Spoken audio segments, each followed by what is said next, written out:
Let's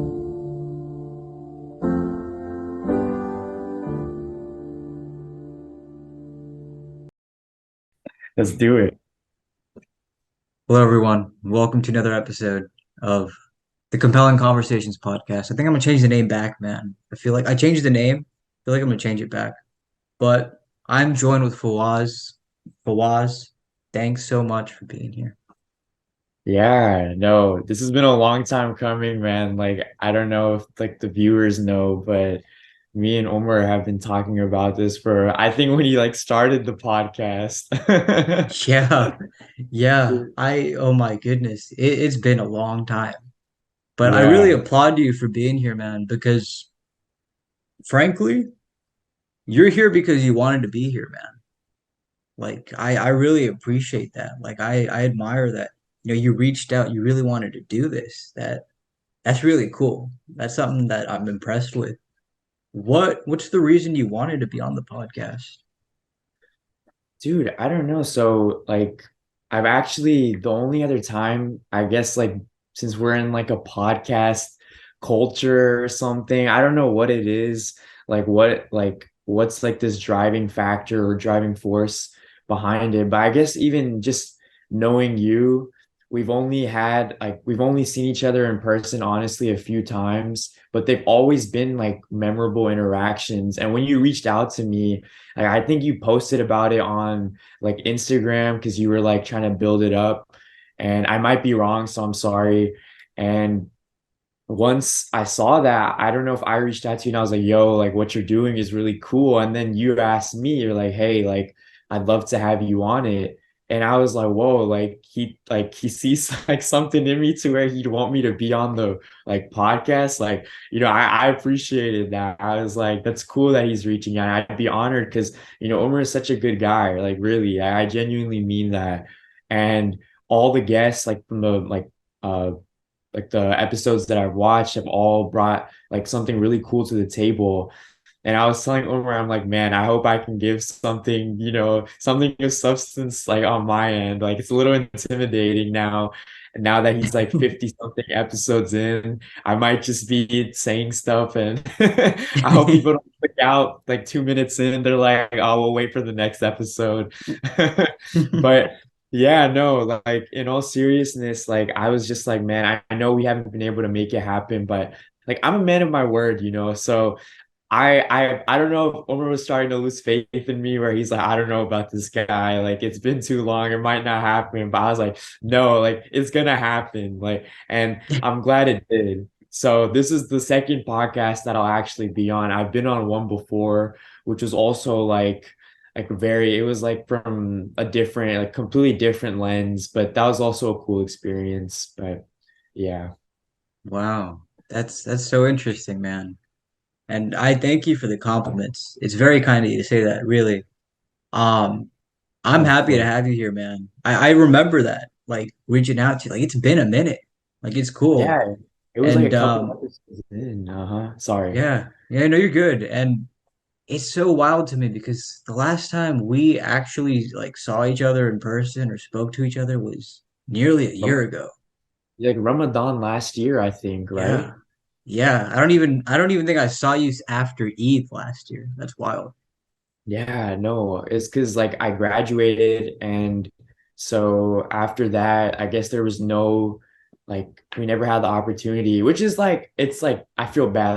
Like phone goes both ways. I should reach out to you and be like, hey, like this goes for anyone. Anyone you're always like, oh, dude, it's been so long, because as time progresses, we'll only get busier and busier, and not to like kind of diverge, but this is just something I'm thinking about, and I've talked about it even with like my other friends, and I'm like, dude, I know we're like, oh, we have more responsibilities now, but the responsibilities are only gonna increase, right, progressively. So we might as well make the time now while we still can, or while we have more opportunities, right? And so I'm glad, even if it's not in person, just to get this opportunity, the honor of being on this podcast and getting to catch up with you and, just talking. But Yeah. yeah, I like how you shared that, man.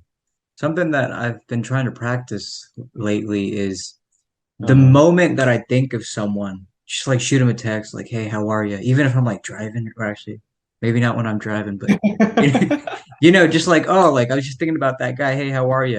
And it's like it doesn't even need to be like a lengthy conversation. It's just, oh, you're good, great, cool. I'm just thinking about Dude, you. That's about it. And it really, I like to think it can make someone's day. Like if you just randomly hit them up, it's like, whoa, that person thought of me, you know? Yeah. yeah.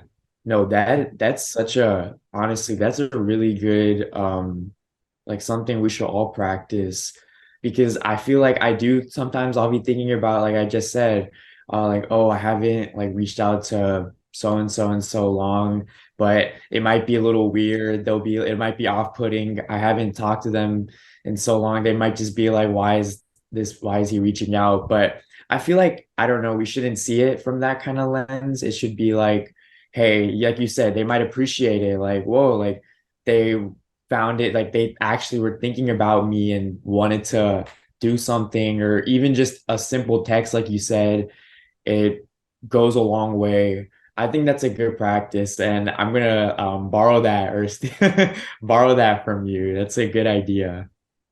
Dude, do you ever think that there should come a moment where you draw the line from that though? Draw a line in which sense or in what sense? Like, oh man, I'm just cutting ties with that person. I'm not talking to them anymore. I'm not reaching out anymore. Like, have you ever tiptoed around that? And if so, like, what do you think gives that validity? That's a that's a really good question. I that's another thing that I think about so much, you know, especially like, you know, people in our like age demographic, like as we kind of transition, because I know you're about to graduate soon, right? Inshallah.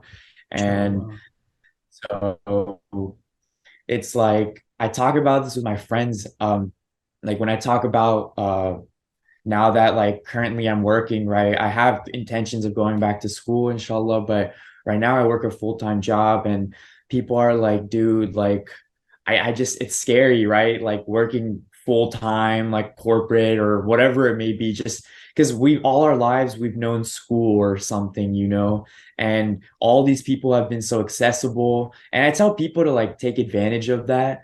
But then the sad reality is, right, there are some people who like, and I don't mean to like put this in a bad way, but there are some like I guess like transitional friends or people who will be there like who are kind of like for a certain time period, you know, like because you might have had a dude who was doing like the same like in the same major as you or whatever and so you often found yourselves in the same classes like lab partner or whatever, right? And he's like a good person, like you know they could be a good person or whatever and it's no hard feelings, but it's like you can only, I guess, I don't know how to like spin it. It's like there's just a certain amount of people that you can keep in your life. I feel that's how I feel personally. I know some people, there's a lot of people that you're gonna know, but a lot of those people are like on a surface level, right? It doesn't mean you have to like officially cut off anyone, but like you said, at some points it's like they were a part of my life at this period, right? And I thank them for that. They were a good acquaintance or whatever. And I appreciated their times. I wish them well. But that's it, right? Like we have different life paths, like we have different like goals. We have completely different crowds, you know, and sometimes it's best to just leave it at that. Like no hard feelings. You run into them somewhere, you can maybe you can pick up where you left off or whatever, right? But there's just a certain point where you're like, yeah, I'm just watering a dead plant, or you get what I'm saying? Like, That's the way I to don't know. put it. Yeah, it's kind of sad though. Like, I, it sucks because you're like, dude, like, you know, I really was with this guy for so many hours a day. Like I say in college, you'll be with someone for a long time, just like chilling. But then it's like, it could I'm not saying think about that like while you're like with that person, oh this guy might not even be in my life like a few months from now. Don't don't do that, but like just like keep a like to avoid like you know like some sort of like sadness or like heartbreak or where you expect like people, I feel like it hits like people who transition from high school to college more, where you reach out to some like your high school friends, and your high school friends you saw more honestly because y'all are just all like put in like a much smaller like vicinity, right? So it's much easier to see them. But even with my high school friends, who I saw a lot, a decent amount of them, I was like I still see them on social media, but I that's it, right? Like I'm not, there's no point I feel for me to just be like, hey, like it's been like what 4 years, like you want to do something, like I wish them well, and that's kind of what it is, and that's how I see it. I hope that kind of makes sense, or you see my perspective. Yeah, dude, that's a very interesting perspective, man. One thing that I was talking to someone about recently was how um, I realized for myself that being too alone is kind of scary sometimes. But when you're out there with people, like it's nice to be a part of a community, but sometimes it just feels like a numbing agent. Like you're sitting in a crowd, everybody's like laughing and talking, but like it's like you're on an opiate. Like you're not really there, you're just kind of a part of the scene. Now that you know you've moved on, what is your social life like? How do you view it? How do you view isolation? How do you view being apart with people? Dude, that is a really good question as well. I feel like I'm gonna be saying that after all your questions. No, but dude, I like honestly, a lot of uh these are things that I think about constantly, things that I go back and forth like internally, and even talking about it with my parents or friends, cousins, whoever. I'm in like the social, in terms of like the social life or the social aspect, and you said it well, like a numbing agent, like you're just, I guess, going through the motions at some points.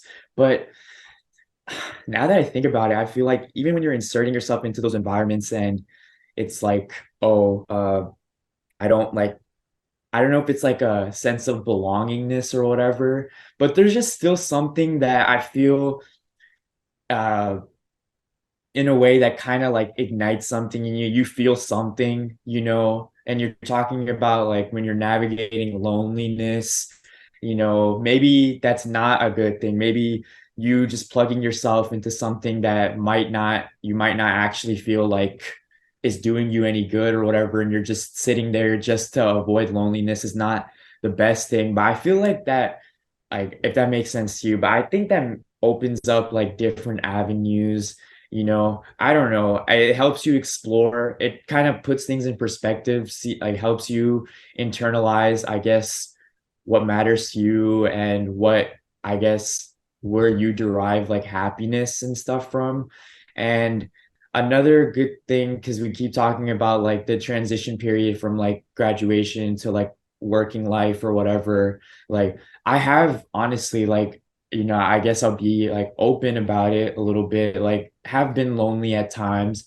Nothing like extreme, Again, I know I can reach out to people, and I do still see like friends. And recently, I have like made forth an effort to be more proactive, and like I was telling you in the beginning, reaching out to people and telling them like, hey, like, friends who I hadn't seen in some time, maybe since I graduated, or even after graduation, I've been busy with work, like telling them like, hey, like what's up, like, what, uh let's do something, or because I feel like a lot of us will just accept, will like have these preconceived notions where once I graduate, I know I'm gonna feel lonely. Whether you're gonna move to a different city for work or you're gonna go for graduate school, like people from the jump are like, I'm already expecting this period of loneliness as I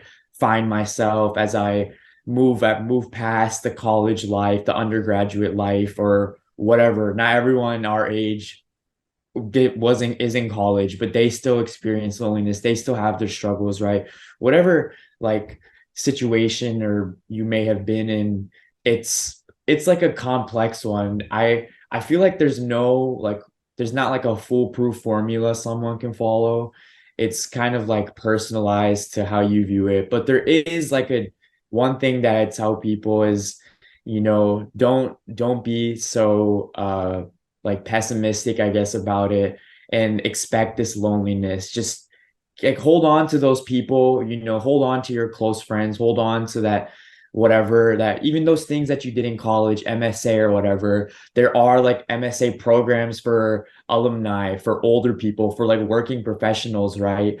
Like start looking at those avenues. Don't think that now that I'm here, like that was the end all be all and I'm gonna feel lonely and that's it, right? I hope, I don't know. I may have not answered your question, so you can let me know.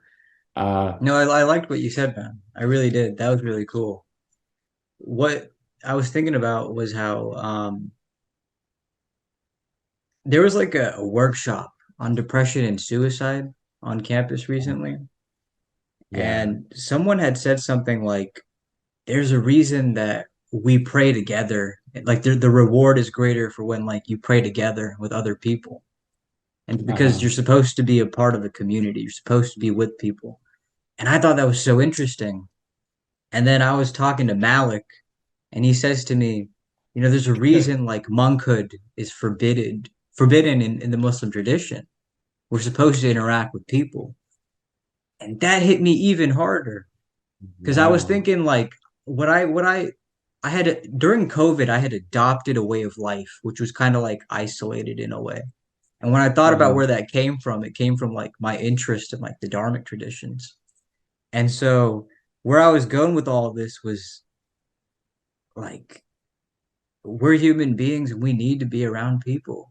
It's something Social that's beings. Yeah. it's like an antidote in some sense. Even Uh-huh. if we do feel kind of like it's numbing or like we're not really there, it's still something. And at the same time, periods of isolation can be helpful. But that extended stay, I don't think it did me too much good. Um, do you think a person can find themselves in loneliness though? Man, that first of all, that what like Malik said, going back to that, dude, that really, like, us being social beings and how Muslimin, like we're not supposed to, I guess I like think about like the camaraderie and just prayer and stuff. I've never thought about it like that. Even if you go to Jummah and you're not, I mean, we're not supposed to talk obviously during the khutbah or anything, but just the sense of you are being surrounded by someone or by people who also have their own internal struggles and like battles that may be facing, but at least there's a place that we all can kind of congregate and, like you said, like just like even that like physical presence, I guess, of being with someone, like you know how they say like with good friends or whatever, you don't have to be like talking the entire time, like just them being there, like someone being next to you, like does like makes its rounds, like it really makes you feel something. You feel like a sense of peace, this like solitude, this just happiness that is like kind of indescribable, right? And so when you talk about like finding yourself like being lonely or when someone's alone, I think to some degrees, yeah, you definitely can. Like you said, everyone I think needs periods of isolation, or even like I guess in like the topic of like marriage or whatever, you're living with this person, you're living with your spouse, and you guys are doing everything together, that's your spouse, as you should. But there are periods where you each have like your own, like, I guess, root, like breather. You give each other like room to breathe, right? And I think everyone needs that, There are some, because if you're not ever alone, then you become dependent. It becomes unhealthy, right? You are just so dependent on every person in your life, or you might fixate or gravitate towards that one person who makes you feel a certain way, like whether it be a friend, a family member, and you start affecting their quality of life, not just your own, but you're also sabotaging other people around you because they don't want to be around you because you're just like, I guess, like a leech. And it sounds bad. Mm. Some people are more obviously like extroverted, and people like, there's like, you can be a people person and you enjoy, I'd say like I like, the interaction. Like I'm more extroverted. I enjoy being around like friends and stuff. But it's like even the most extroverted person, I guess, would tell you like, no, like I do need to be alone because how can I ever, I know you talk about like reflection a lot in your podcast and in self-internalization, and how are you gonna ever sit back and I guess improve or reflect on certain like aspects of your life or whatever if you're not alone, right? There's like a healthy, there's like it's like a healthy balance, I guess, you know, because like you said during COVID or whatever, it started to become very unhealthy. I experienced, a lot like very bad loneliness. It was a very dark period, that time, because it got to the point where like I hadn't seen like not even like my like family members and stuff for some time, for months on end. And it was like it was very, it got to the point where nah, like being alone is not what, because like people, and I'm sorry if I'm going on this No, no, tangent, you're right? good, man. Yeah, speak what you Um, got to speak. like people will, I guess, like glorify being alone. A lot of people take pride in like I'm this guy or girl or whatever, and I'm independent, right? Like I don't need anyone. I'm self-sufficient. I I have all the answers. People kind of exude this like this omniscient, like they're this some omniscient being who don't need like, they don't need any help. They don't need someone like I will figure it out on my own. I will be in solace and I will figure this out, and sure, in theory, that sounds good. You're not dependent on anyone, but the reality is, like, you can't be alone for that long. And even just like it doesn't have to be like you're depressed or something. But like when I told you, when I started working, my life was just consumed by work, going to the gym, and that was about it. Like reading, like reading namaz, like praying salah, and eating and just going to sleep. And it was a very cyclical routine, and it was mind numbing, right? I There was like, if like there was hardly any social interaction. Most of my friends are still like in college, right? And so it's like they like that's what I was like, going back to what I was saying earlier, like that social aspect though, I tell people like, don't like, definitely don't take it for granted. Like once you leave college, like there will be moments, because again, no one people aren't going to be as accessible, right? So don't take those things for granted. Like, appreciate those things, just having like that communal aspect, having these people around you, having someone at every corner to talk to and, bounce ideas off of, and just have a simple conversation with, right? So to answer your question, I I think to some extent, yes, you can find yourself when you're alone, but you have to have that balance essentially. Yeah. I like that tangent. I loved it, honestly. You said a lot of very fascinating things. There's a Greek philosopher, I forget which one it was, but he had said something like the person that remains alone for like a really, really long period of time, they could either be a beast or a god. It's a pretty insane thing to say. But I remember that when that thing you were talking about how there's a lot of people that exude this energy of, oh, I'm good at being all alone and whatnot. I was one of them for a very long time. Might still Hmm. be, but what I've began to realize is that's betrayed me. And when COVID first happened, in the beginning, I was very excited about that lifestyle, about being isolated from the world. And I learned that by the end of that whole pandemic, that actually this thing was a traitor. It betrays you. Isolation Man, betrays you in a yeah. way. Extended isolation betrays you. It's interesting. something that seduces you, but in the end stabs you. It's wild. Yeah. Yeah, no, right? Like I completely get that. And sorry if I cut you off, but um what is it? Like you said, it's very like you said, it's enticing, you know. Again, people romanticize, glorify the concept of isolation and being alone. And again, there it can be good at times. We all need it. I'm so for it. Sometimes I don't know. I feel like because you said you still feel like you're kind of like that. I feel like I go back and forth, and I often shared, or for a while I had shared that same perspective as you. But honestly, like COVID was, and then on top of just work recently and stuff, they put things into the perspective where like, no, like I really do. Even going back to like the religious thing and praying and next to each other, think about when that Ramadan we spent at home, right?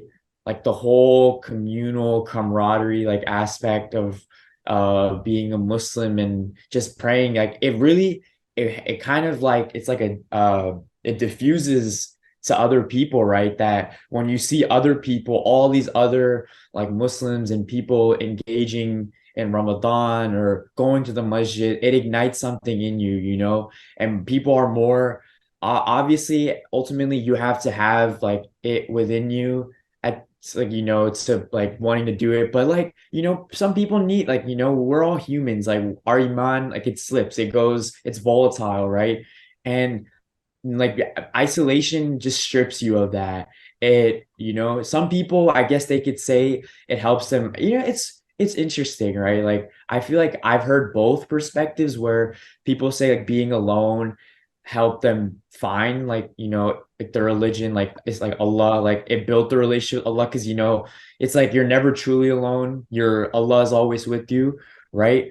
And there are people who share that perspective where isolation helped me with that. But I feel like there are other people. I guess it's I don't know, it's like more like a case by case thing. I Right? wish I could, I wish I could like there was like some answer, like a definitive answer I could give you. But now talking about it, I'm like, yo, like I could see like, but for the most part though, like you said, that was really good. Isolation does betray you, like religion and stuff aside, just for your own mental Yeah. well-being, it's not good. And maybe I could ask you something, I know you're big, like, you really like studying like philosophy and so I think there's a quote from I don't know if you share this perspective. Do you feel like Socrates, right? I think he had a quote where it was like, I don't know if this might be irrelevant to it, but some people, like he said, people will put walls up to not keep people out, but to see who is willing to break those walls down. I think it was, yeah, it Yes. was, yeah. That was deep what you just said there. And that ties into what I was asking you about earlier, where where do you draw that line of, oh, I'm not going to reach out to anybody anymore. I'm going to see who comes my way. That's Yeah. something that I'm Okay. always curious about. It's like, I don't know, Okay. you know? Now I kind of okay. That's a good Yeah. question. Honestly, like I was saying in the beginning, like the phone going both ways, because some people might be like, I don't know if I should reach out because Umar might be thinking like, why is this, and we make these kind of hypotheticals, and these hypotheticals consume us so much so where we just don't end up acting and doing anything, and that just worsens the situation, right? But I feel like, I don't know. I don't know if there's not like there's a certain threshold of where you consistently like reached out to this person and they weren't reciprocating. And that's where you kind of tell yourself, okay, like, that so be it. That might, this person clearly doesn't want like a relationship with me, and I'll just leave it at that. Or in the case of where I don't know if I wouldn't say it's selfish. Like everyone is different, but I don't know, dude. Some people I feel like would make it so to where you have to you have to be the first person to reach out for them to say anything. And I don't know if that's just like, something to do with people being stubborn, prideful, ego, you know, like some people are egotistic, or I won't even go that far. Some people are just more, and I guess, I feel like sometimes we got to swallow our own pride and see, I guess, reach out to these people and be like, hey, see what's up. um, but I feel like if you consistently find yourself like reaching out to someone, and yeah, they'll reciprocate when you reach out, but outside of that, it's like never they're the first person to be like, yo, I think that's when you can kind of like, I guess, see, hey, I don't think this person would really like, unless I say something, it seems like they really don't, because again, if it's been like a long time since either of you have reached out, then you might have to be the one to break the ice, right? But I'd say if you had consistently started talking to this person and it's been some time now, but you feel like it's very one-sided, in terms of, I guess, reaching out or whatever, that's when you kind of start to feel like, okay, this might be it. And going back to, some people are just conveniently placed in your life. Like you'll see someone is very prevalent in your life because, again, y'all are in the same classes, y'all are doing the same assignments, y'all are doing these things. And then you see and you might have been like under the impression like this guy was a good friend to me, but then you start seeing like when you talk about other stuff or other things, it's just like, they're not very responsive, they're not like very they're not reciprocating, and I guess that's also gives you an answer. I don't know, man, it's weird. I wish I could like say like all people are like this, but they're not. Like some people might be just scared to reach out to you and you break the ice, but just have respect for yourself, right? Like if it's one-sided, that's my advice. Don't be like prideful, be like, I'm better than this guy, who am I to like reach out to them? If they care about me, then reach out to me. There's levels to it, right? I Yeah, there say if it's certainly like a are. good Yeah. friend, yeah, I don't know. Could I like give like a one like quick example, Go ahead. Yeah. which is, yeah, so this isn't about me. I'm not gonna name it, but one of my friends, like a really good friend of mine, like they had like a period, right, where I kind of just like fell off the map, right? This was like last year, and it was really weird because this is one of your closest friends, and just out of nowhere, they're like, um just gone rogue, right? And so like for a while we thought like for some time we're like, okay, maybe they're just because all like their classes were all online. I'm sorry like if we've been on this topic for too long, by the way, but No, it's um cool. I think this is interesting. Go ahead.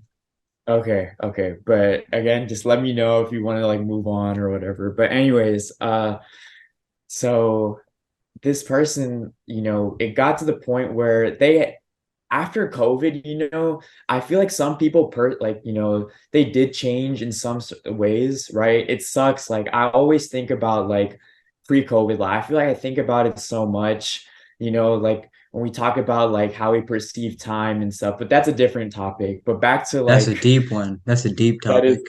that is a deep one. But and with this friend, right, like again, they weren't reaching out, and they often were like, they're not ones to like when it comes to like plans and stuff, they're not the like they'll show up, they'll always be there, they're down, but they're not gonna like be like, yo, like let's go, so and so. So we know how they are, but to just completely, just cut off, like stop talking to any of us, like me and one of my other friends, we really took note of him. We were like, dude, like it's been like weeks now, and we were supposed to like we had so many plans, like we were supposed to do things at like school, like and like he was supposed to be on one of our teams and all these other things, and this they just, I was just like, what happened? We tried reaching out, they're not responding, they're it was like really, it was a big cause for concern, and so much so to where we eventually had to like reach out to like his family, and And it was interesting because uh after a couple of months, he finally, like, it was like 2, 3 months, right? And this is someone you see almost every day, right? And then they just think about that, right? And then you stop seeing them. And he reached out to me. He's like, hey, like, there's just a lot I need to tell you. And he was struggling with a lot, like, of like a bunch of different, like, mental illnesses, right? Like psychosis and depression, and a lot, like, very like heavy things, things that I couldn't, like, I have, like, seen online, read about, but, like, I hadn't, like, personally known someone at that level, like someone that close to you, right? Especially, like, I guess at this age as well, right? Going through some of those things. And he was like, I'm gonna be honest, man, like, only you and these two other friends of ours were the ones to reach out. It's kind of weird, right? Everyone else, like, he eventually opened up to some other people, and they were like, oh, we just thought, like, you wanted to be alone, or you were just right. And it's weird, right? I don't know if this is like a societal thing where people think if someone just goes off the grid, it's just, oh, maybe they just want nothing to do with us for that time period. They're figuring themselves out. We should leave it, which is, it's so weird, right? I think that has become more of a norm, and it shouldn't be like that. Like you said, like, there are good periods of isolation, right? But, like, something like that, right? It's just these people, and he honestly, you could tell that they were very, like, my friend was very affected by it, where he was like, yeah, only 3 people reached out. And that made me sad, because I thought Yeah. about, like, if I were to, you know because I have had, like, and I'm not gonna, like, get into anything like crazy, but there are, like, if I were to have, like, something as big as that happen to me, where I'm just completely, like, rogue, and just the fact that you see some person reach out to you, it could, like you were saying earlier about, oh, simple text can make someone's day. You see someone that who you cared about, who you known for so long, just check up on you, be like that really can make or break someone, I feel. And so I don't like this culture of where people just kind of assume, like, oh yeah, this guy might be, like, going through it, and we just let them be, he just doesn't want any part of us. Let's just forget about it. Like, dude, this is your friend. Like, this is someone you've known for years on end, someone you've Yeah. gone through so many things with, and you're just kind of treating it Yeah. like he'll just figure it out. And so, in terms of breaking walls down, dude, like, that's just, I don't know, right? That Dude, quote this hits. is so deep that you shared that because what I glean from that is, isolation, extended isolation can betray you, but Uh-huh. by that same token, the community can also betray you. It's kind of Yeah. like a bit of both. Right. And it just has to be that balance. Like, oh, you need a bit of both. And damn, that's a very deep story you shared, man. Thank you for sharing Yeah. that. And I really, I've never put those words out there, but they're very true. Like sometimes when people disappear, it's not just because they want to necessarily, it's because it's an absent call for aid. Uh-huh. Just kind Yeah. of waiting That for someone to maybe reach out. So true, right. man. Yeah, this is getting so I like this, man. Let's continue it in another one, okay? Okay. Okay. Go ahead, man. What were you gonna ask me? Yeah, so I know in the beginning you mentioned how you're going back to the CCP name. What made you, or what kind of compelled you to going back that way? Because I remember watching the episode with Muhammad, and you were like, "Oh, this isn't like the CCP anymore," or whatever. And now I'm talking to you, you're like, "I'm going back to that." So what kind of Yeah, no, great question, man. Um, so I changed the name because a lot of people were interested in like wanting me to change the name. They thought it was more findable if I changed it to something more like personal to me, which I'm not opposed to. Like I think it's cool that way too, but when I first started this podcast, I was like, well, what am I going to call it? And then the first thing that came into my mind was Compelling Conversations Podcast, CCP. It's kind of like my child in a way. And I didn't know that it had anything to do with the Communist Chinese Party. Like, I didn't find out about that until later when people would approach me about that. Really? I So, thought that was a joke you were trying to like. That's funny. oh man, that's hilarious that you thought that. But Yeah.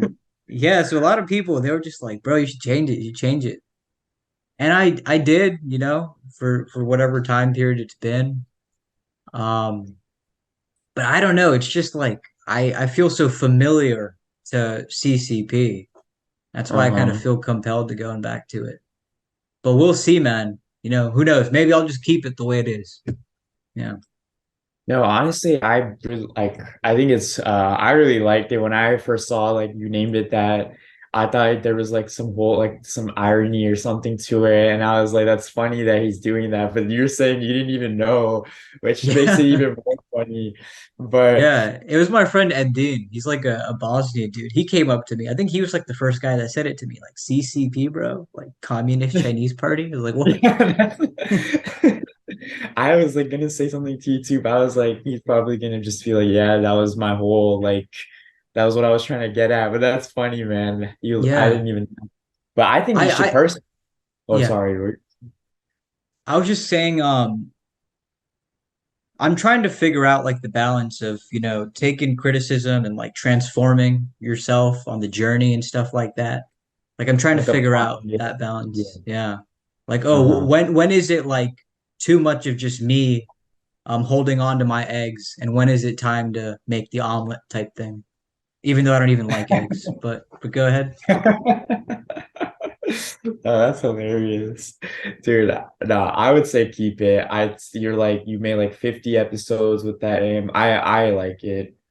Thank I'm you. for one would say keep the name, but again, do it pleases you, like whatever direction you want to take it to your show, and no one can come in between that. But like you said, it's Yeah. good that you're into the criticism, the constructive criticism and feedback. You got to be receptive to that Yeah. too. Yeah, no, I love to hear it. It's because I think it shows that people care, you know, and that's a Uh, beautiful thing. Yeah, but there was Absolutely. something in my mind that I was going to ask you. Go for Yeah, I have to think. Let me think. it. Oh, I remember now. It was you were talking about how when you're on campus and you get to bounce back ideas with people like at the corner. That's in Mm, part why this podcast was kind of created. I mean, there's many different reasons as to why it began, but that's definitely one of them. Where it's like I recognize that as you get older and older, people kind of disappear. But it's like this is kind uh, of a way where it's like you can collect your conversations and be like, wow, like me and Fawaz, we had that conversation one time, and it's here, and like it has its own destiny. It'll inspire whoever it needs to inspire, but it exists. And it's like Dude, that yeah. that small flame of community, it exists. Dude, no, for sure. Like this is something like we can always like look back at and like you said, it's good because I don't know, some like a lot of podcasts are very niche, they're and again, everything has its own purpose, right? Not every podcast is just gonna be you're just talking about whatever. But I still feel like you, like I said to you before, like you do a good job of like uh making it flow, commanding the conversation in like a healthy way, and you let people who might be, like you said, thinking about these things in the back of their mind, just kind of like, uh, I guess, vent it. I wouldn't even say vent it, just talk about it. I feel like that in itself is very therapeutic. Yes. Yeah, I really do love the concept of your podcast and no, like keep doing what you're doing, man. And you saying like something to look back on, like because like you've had so many wonderful guests, right? And everyone has given like dropped their own little like tidbits and like seeds of knowledge, right? So someone might be going through something and might have stumbled upon your podcast and see like this guy said this or this girl said that, right? And it's like that's so cool. Like it's something that will always be there, you know? And even for the like the interviewees like ourselves to just look back at and be like, man, like I thoroughly enjoyed this conversation and it's something like I can always look back at and just, you know, appreciate Omar for like for having us on and letting us speak our minds, you know. Yeah, yeah, no, absolutely, man. And it's really cool because like right now, I'm thinking of certain things that I won't be thinking about 3 months down the line. And the same can be said for you, right? But it's like in this moment we collide. And this is the place where we speak those things. It's like, oh yeah, I was thinking that way at that time in my life. It's interesting. Right? Oh my God, dude. Yeah, like Yeah. especially because you know we're always like trying to grow and improve. And what I might have said like now today, I'm gonna look back, like I might be cringing, like, oh, I'm so stupid. Why'd I say that? Right. No, the stuff you said, man, like honestly, I liked it. I really did. I really did because Mhm. frankly, man, the things you were saying, they were speaking a truth that I don't hear a lot. I don't hear it out there a lot, but that's what they were doing. It's very deep. I really Thank like you. that, man. Yeah. I feel very honored, man, hearing that from you. Thank you. Yeah, absolutely. And I'm curious, man, like, where do you think hope comes from for you? Oh, where does hope come from for me?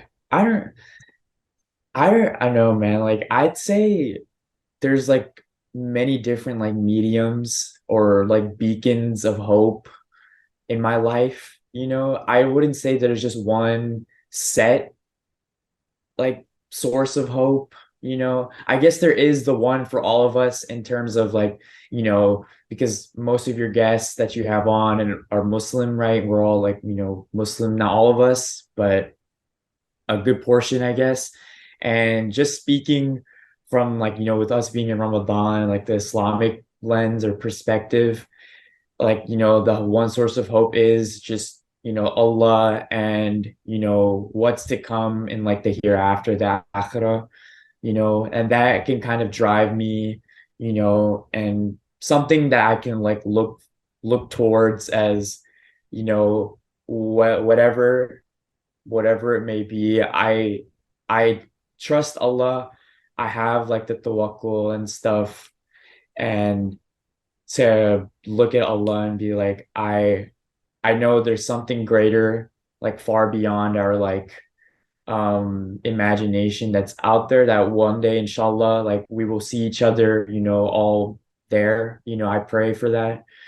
And that's something that keeps me grounded. I think I that like perspective kind of came into my mind when I got into college, you know, because I was very uh I guess consumed by like very worldly stuff and school. Like I feel like school was more important to me than anything else.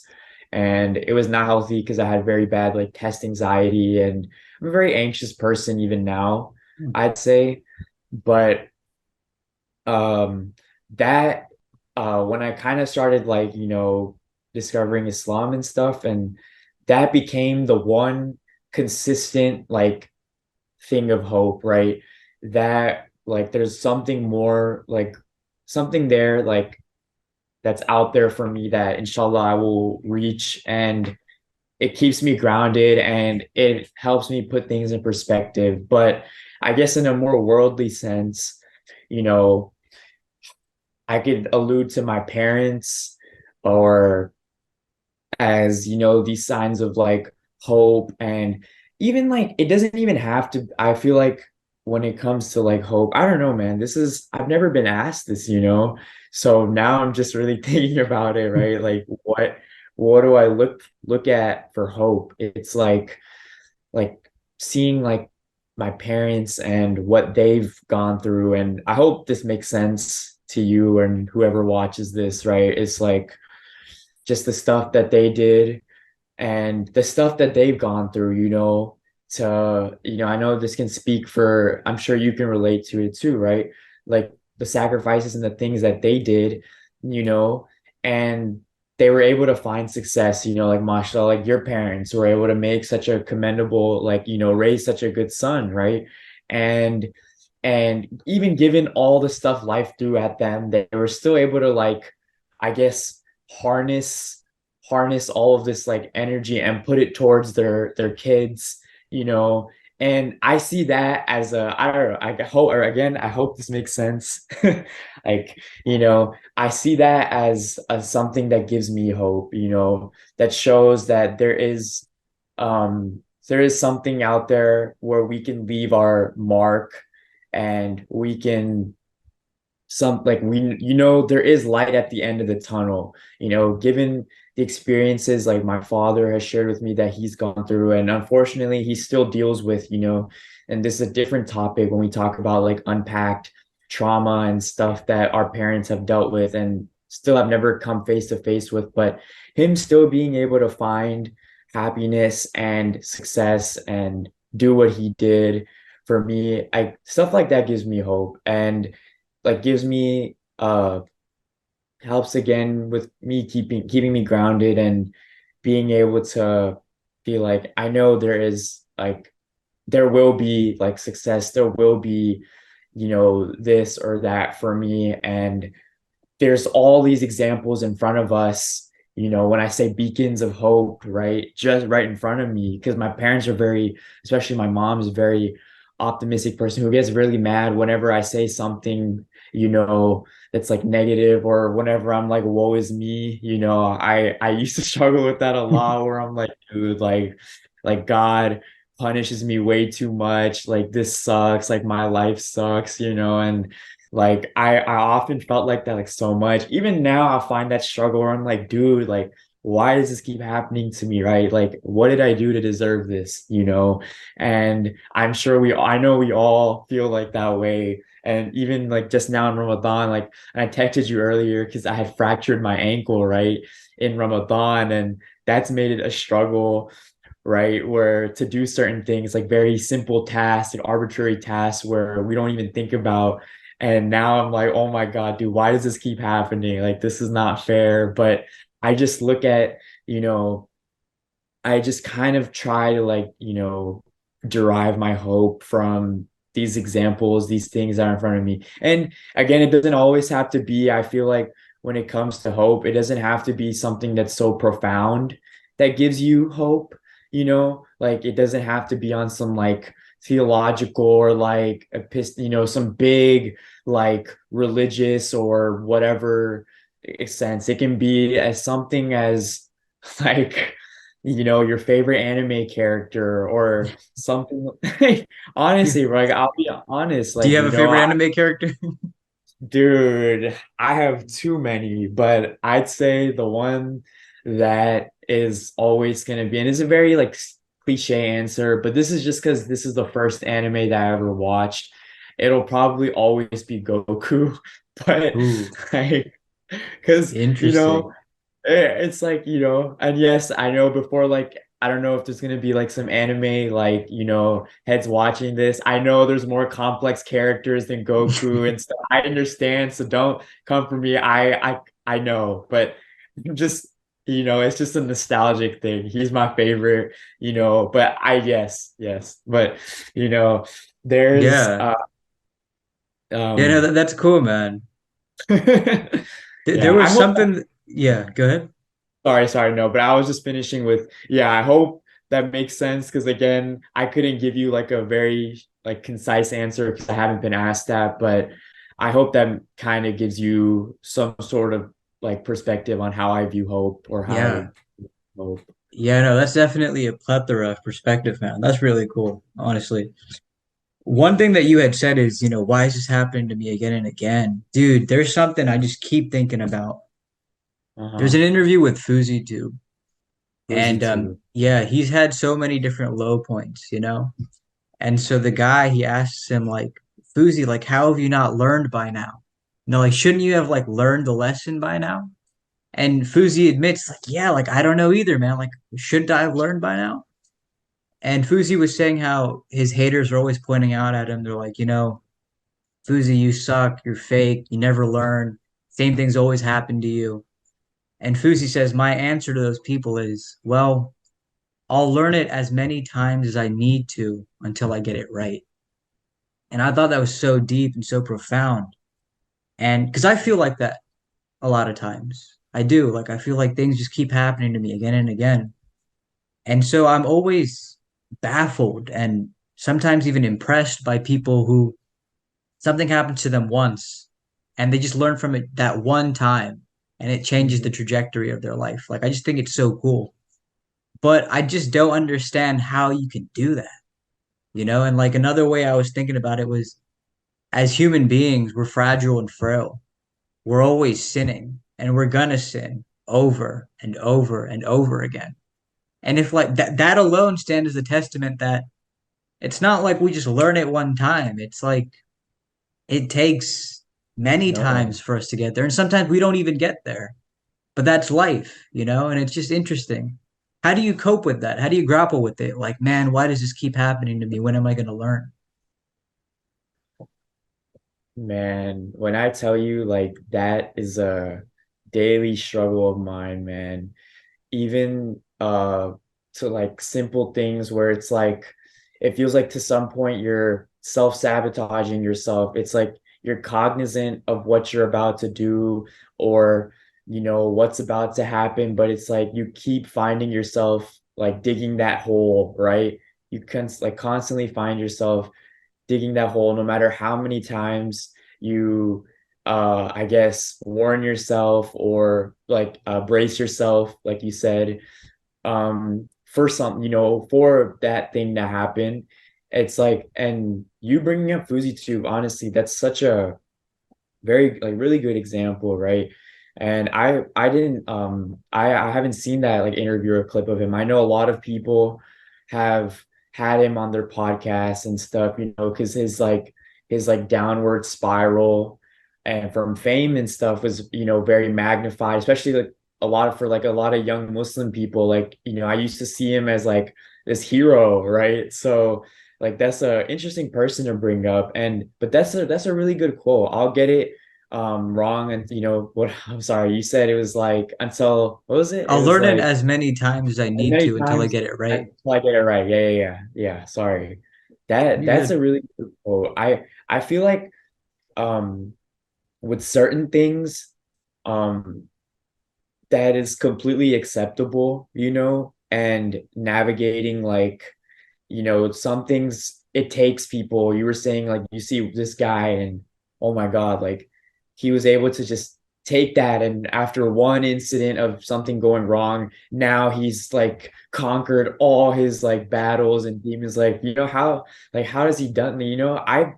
I compare myself, I think about that a lot, dude. I'm like, this person has like figured it out just like that. And no matter how much I tell myself that I know I shouldn't do this or I have to be weary of this, I still find myself doing that. And I don't know how I like, because you were like, your question was right. And to like reiterate, you said your question is how do we navigate that? Or, Yeah, like how do you sorry, cope with that, you know? Because I deal with the same things, you know? It's like, damn, it's just life, taking it one day at a time, eh? like, how do I cope with just knowing that I'm not going to most likely correct this mistake the first time I make it, right? Yeah, And or like, yeah. Like, how do you just cope with the same things happening again and again? dude, I don't know. I feel like it's just, man, dude, because I think about it, it's like I told you, right? Like I just said a couple of like seconds ago, I brace myself. I'm like, you're not gonna do this again. Like, you're not gonna make that mistake. And then it's like it happens, and then I have the same reaction, and where I'm like, oh my God, like I was literally like bracing myself, and I still ended up like doing or like making this mistake, and like I feel and I'm that. just right. It's just like, and that's the thing, bro. We're imperfect beings.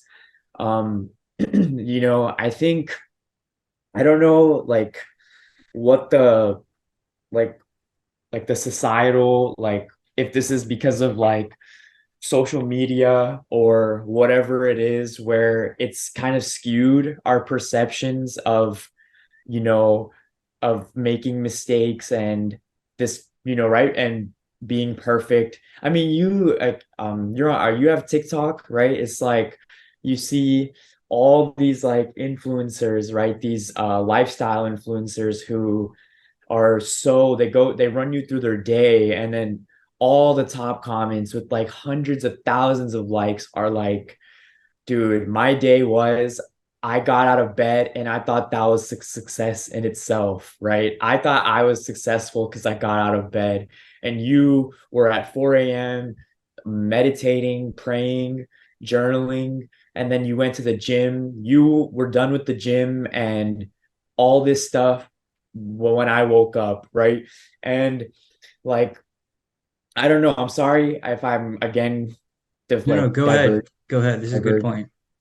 but I don't know, man. I had a conversation yesterday with someone that I know, and like I was like, we were talking about someone like, a friend of ours, and how like something that happened with them, not in like a gossiping sense, just like, we were just like, this is a friend of ours, and we never had like ill intention or malintent. It was just we were just talking about their situation because like we knew about it, and then that person was like, man, like my other friend was like, dude, I always saw this person. I always put them on a pedestal, right? I thought like I was always trying to chase them. I looked up to them so much. Like it seemed like everything in their life went right. It always worked out. Like they were always succeeding. Like no matter what happened, they're 10 steps ahead. And I'm like, no, like, it's far from it, and I when you look at it from like an Islamic lens too, bro, like Islam wouldn't even exist if everyone was perfect, right? All we hear is like, stay away from like sinning, and obviously, yes, stay away from it, but we're imperfect beings. And um if it didn't start with like Hazrat Adam, like peace be upon him, right? Like, if we none of this would like matter, there would be no sense, like, it's like Allah loves the imperfect believer more than he would love like someone who is perfect, right? And there's a reason for that, right? And even the Prophet Muhammad sallallahu alaihi wasallam, right? He says like, and he is probably the closest example to, yes, perfection in his like the way he carried himself, everything just perfect, right? It was, but he says, without Allah's mercy, I'm still not nothing, right? So I feel like things like that help you cope, because you were saying, how do I cope with I'm still not getting this right? you know I think if you're as long as you're self-aware that you have to improve something, that this is a problem, I need to fix it, and Allah knows and I know I'm making an effort. And as long as it's not something like extreme where you're constantly hurting other people with that, like, bad trait or mistake, and you're making an effort, then no matter how long it takes, like, your niyyah, your intention, like God knows, you yourself know, like I will slowly, it's like a war of attrition, right? It's not like, oh, like in one day, like I won this battle and I've conquered it, right? It's a slow grind. It's a progressive thing. And I think that Dude, helps me. I just wanted to comment. I really like your play on words. I've noticed it throughout this episode. You have a really good play on words. War of attrition. That's a thing to Right. say. Thank you. Thank you, man. Thank you. Right, you're making me blush. You funny Uh, man. dude, no, but to finish again, sorry, I go on those tangents, No, you're but good. uh, you know, I think that has helped me to not like chirp, because I always viewed myself and in a light of where I'm like, oh my God, I'm a failure because I haven't figured it out. And you were saying those people attack FouseyTube because they're like, why haven't you like learned already? Like you're such a failure, a disappointment to the community, you're a disappointment to everyone, right? And you gotta like you have to like not let those things like consume you, because the moment you start thinking like that, you'll never fix that. You'll just, like I was saying earlier, woe is me, right? You'll just put yourself in that mindset, and you won't implement those changes then. So just know, right? Like, and another quote, I know you're big on quotes, like Rome wasn't built in a day, right? So Yes. Yes. so it's like just be cognizant, be mindful, know what you need to improve on, and don't be consumed by the next person. Don't compare yourself. One more, I'm sorry, I have one more of No, me. no, go ahead. Go ahead. Comparison is the thief of joy. So Yeah. Yeah, no. Yeah, it definitely can be. Yeah. yeah, but I hope that I, makes sense, you know. no, no, a lot of it was beautiful, man. Thank you. I liked all that. Um, I there's so many interesting things that you said that I want to talk about, but I guess the first one that's coming to my head is like about social media. For me personally, I didn't I don't really like get jealous of people if they're doing good in life, like on social media. Like if anything, if they're my friends, I get so happy for them. Like, oh, good on you, man. Like keep doing whatever you're doing. But I you said comparison is a thief of joy. I'm curious, I guess just in general, like your thoughts on social media. Like that's my thought. Like for me, comparison, like I'm not saying I'm impervious to it, but it doesn't bother me as much. For you, like what do you think of social media? What do you think of comparison? Man, so yeah, I think it's important to separate, like distinguish between the two, never view things from like an envious lens. We're told that as Muslims, we're told just being a regular person, right, is just avoid that, and we shouldn't do that, because your time will come, blessings will come your way, I love Allah that. knows, Your time will come. I love that. right? Yeah, that's something I need to tell myself. Like, I feel like I don't practice what I preach. I'll say all these things, but I feel like once this call ends, I'll still find myself falling victim to these Ain't that things all that of us though, right? I'm, Ain't that yeah, all of us? yeah, right. And so I don't know. It's just like, I guess navigating, just knowing again, like going back to what I was saying, like when you're going through scrolling through social media, know that these are even the celebrities we put on pedestals. I mean, God knows, you see, all you hear about is this celebrity who seems so perfect. Actually, this happened, or they were doing this, right? So it's like, whoever it may be, like no matter how great the person may seem on like face value, right? It's like it's important to just remind yourself, especially because of how unhealthy social media is can be, Yeah, yeah. right? Real quick, it's so funny that something you said just made me think about this. What's Um, up? so I had the intention of doing like a Ramadan detox for social media. And then like today I Yeah. just kind of like went on to just see what was going on. And this one friend of mine, like he's so cool, he's such a great guy. Uh-huh. And like anytime I see him, like I'm smiling, I'm happy, it's like so cool. But then I saw that he made this reel on social media a few days ago, and I was at the same place as him, and everybody's in it except for me. I was like, what? Like, what's going on here? And the funny thing is, like, I'm sure it's like not intentional or anything like that. It just happened to be that way. But it's like I was clapping hands with him fine, right? Like when I was off social media, it's like, oh, it's my friend. Like it's all great. It's like until I saw something that was probably unintentional, it's like, oh, like then it kind of changes your perspective. Isn't that interesting? Yeah. Yeah. So like the reel was just like he was just highlighting his different friends, or It was like an like, event, and it's like everybody was in there but me. It's like, damn, you know? Yeah, it's just oh so funny. shoot, It's a funny thing to laugh about. Like, oh, like, isn't that funny? Like real life versus just like dude, yeah. a It's social like, media thing. and it's never, like, again, right? Like you said, it's never, I'm sure he had no like ill intent or anything where, I'm gonna intentionally leave Umar off. Yeah.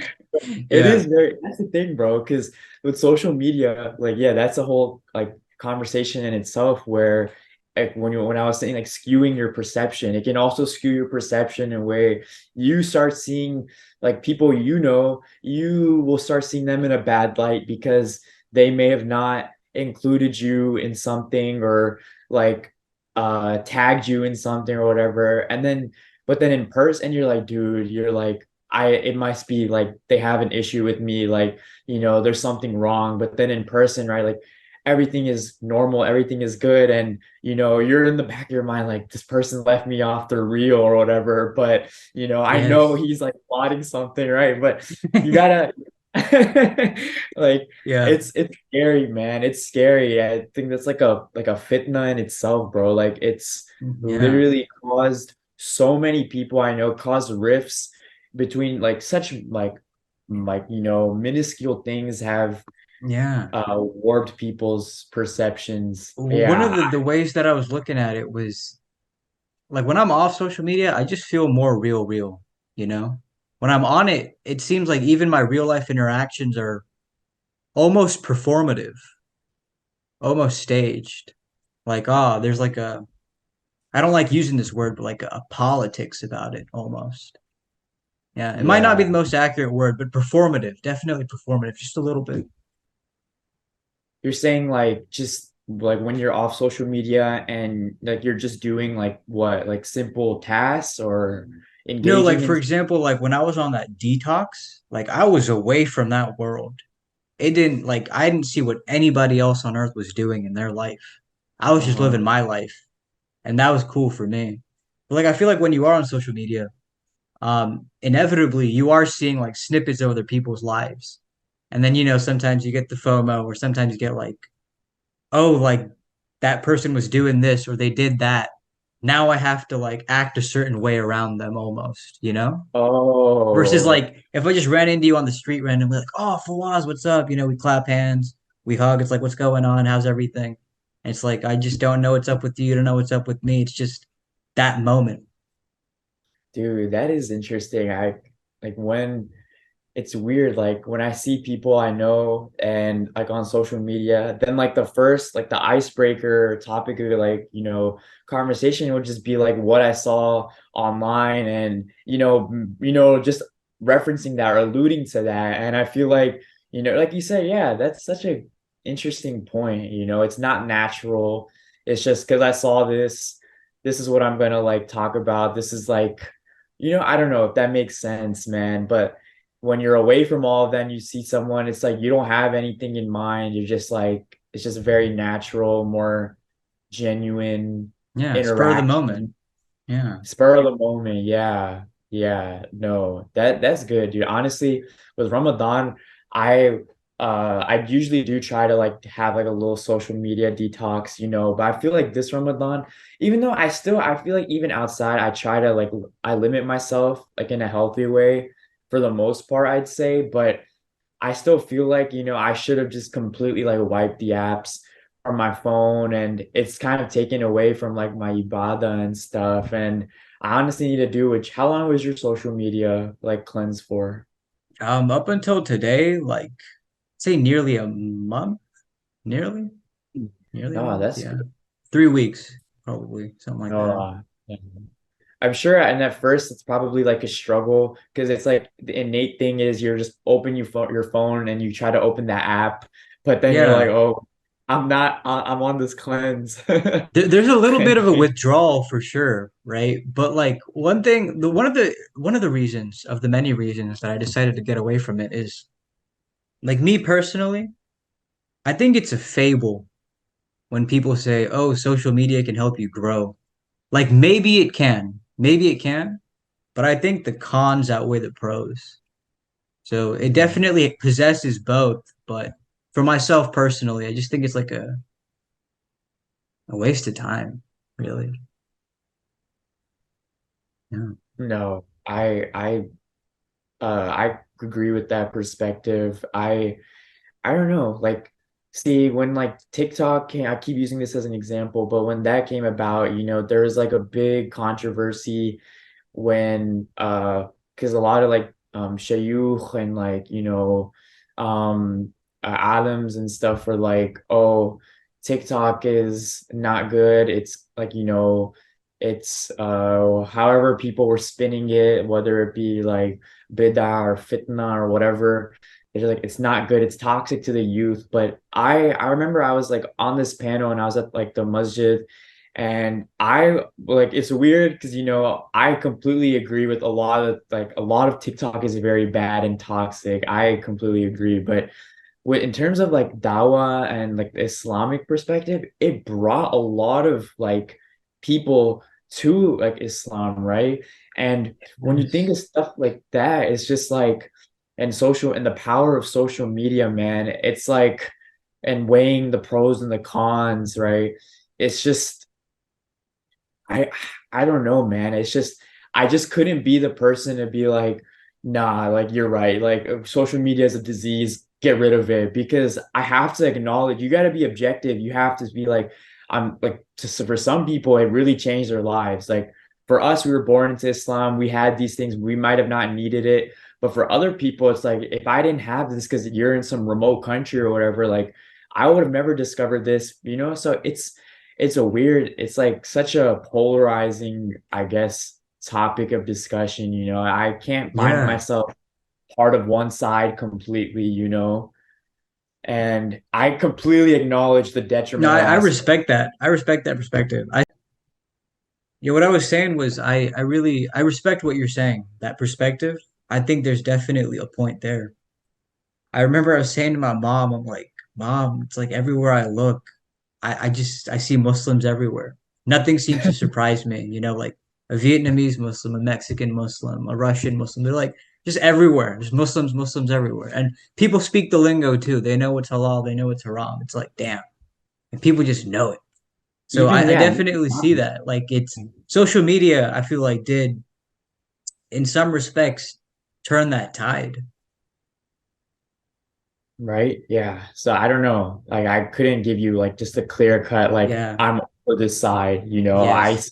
Definitely see both. So it's hard. Yeah. Just about What intentions. what I think is so cool about this conversation, the whole thing holistically, is that we've been speaking about so many different things, and all these things have like different perspectives, but we can never like hold on to just one. It's like there's it's a bit of both, right? To everything, it's a bit of both. It's that balance aspect to it. It's Yeah, interesting. Yeah, yeah, but absolutely. I honestly, like as I've told you, I had a lot of fun here. This was a very cool conversation. It's definitely one to reflect on. I was wondering I was wondering, Fawaz, do you have any Uh-huh. closing thoughts? Anything you felt like you wanted to say, but you didn't get a chance to, or something on your mind that you wanted to express? Man, I feel like I don't know because I kept apologizing for my tangents. I feel like I definitely got a lot, like had the chance to say a lot. You did a very good job of letting your guests speak. And I can maybe a little bit too much now I'm playing, but no, Honestly, I enjoyed the tangents, but yeah, yes, keep going. yeah. Nothing in particular. I hope again with you, I don't know, because you said it's just a conversation, so I'm sure you don't really have like bullet points of what you want to address. You just go with the flow.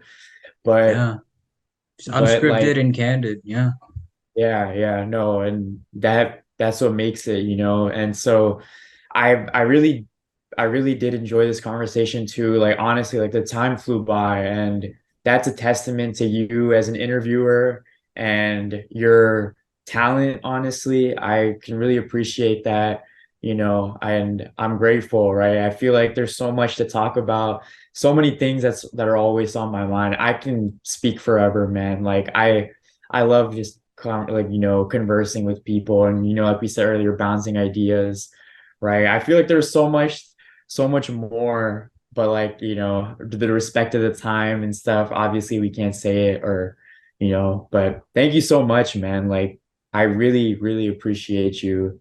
Like this means yeah, a lot. absolutely. And thank you so much. I really appreciate you being here. As I said in the beginning, like you're here because you wanted to be, man. Like I gotta be honest. There's some people that I do hit up, and they kind of leave me with like an ambiguous answer of whether they'll be on or not. But Mhm. like at that point, it's kind of like up to the person. Like, hey, do they reach out?